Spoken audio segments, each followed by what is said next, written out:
Micromatic na rice cooker mga kaibigan ang ating gagawin sa oras na ito, no. Sabi ng may-ari ay walang power daw, no. Kaya yan, makikita nga natin walang power na mga kaibigan. Kaya binunot ko, no, yung kanyang cord. Tines ko ang kanyang cord mga kaibigan. Baka sakaling dito lang yung dahilan, no. Pero good naman, may connection, no. Okay naman, walang putol yung kanyang connection. Kaya dito tayo na-focus sa kanyang rice cooker. Ayan, binaklas ko yung kanyang putan, no, mga kaibigan. Ayan.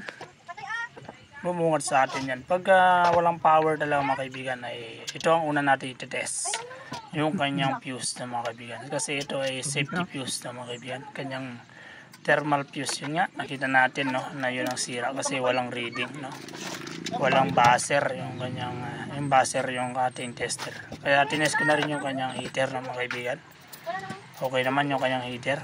Kaya nakita na natin yung kanyang dahilan. Kaya walang power ito. Ito ang dahilan mga kaibigan yan. Yung kanyang thermal fuse na mga kaibigan.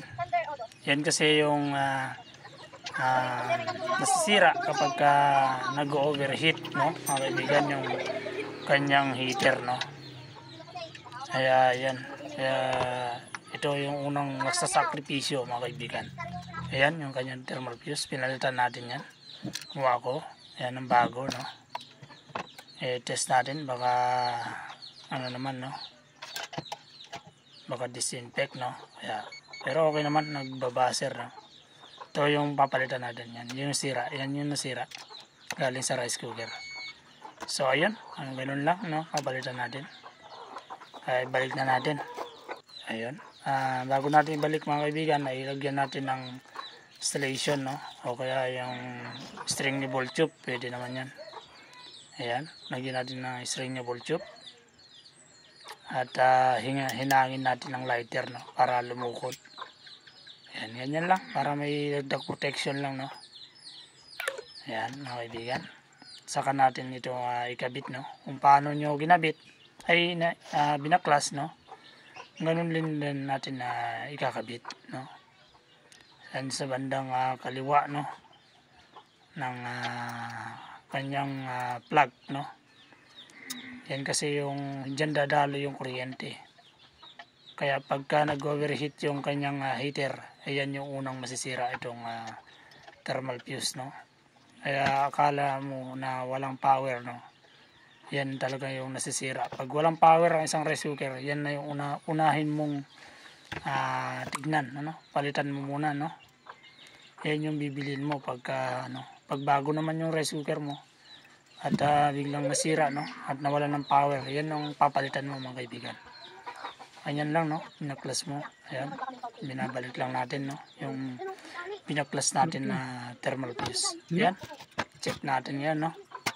Balik muna, huwag muna natin i-screw yung kanyang testingin muna natin, no, kung may power na talaga o meron. Kaya dito mga kaibigan, kaya nakita ko rin, kaya pala nasira. Ayan, oh, may power na. Pero mapapansin nyo mga kaibigan ay hindi lumilipat sa warm yung kanyang ilaw, no, yung indicator light nya, no, hindi lumilipat dun sa warm.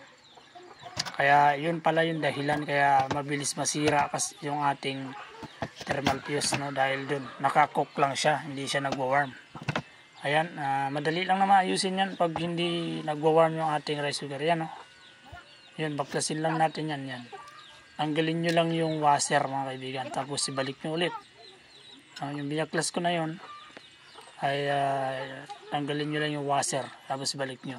Huwag nyo hayaan na mawala yung puti dun na, yung parang needle na magtutulak dun sa switch niya, no. Ayan, ipitan lang ng konti.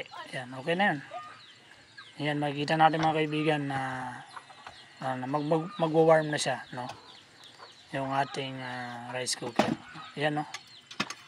O yan, nasa warm na. O, pwede natin ilagay sa cook, no. Buhutin muna natin at i-screw na natin yung kanyang balik na natin sa dati, no.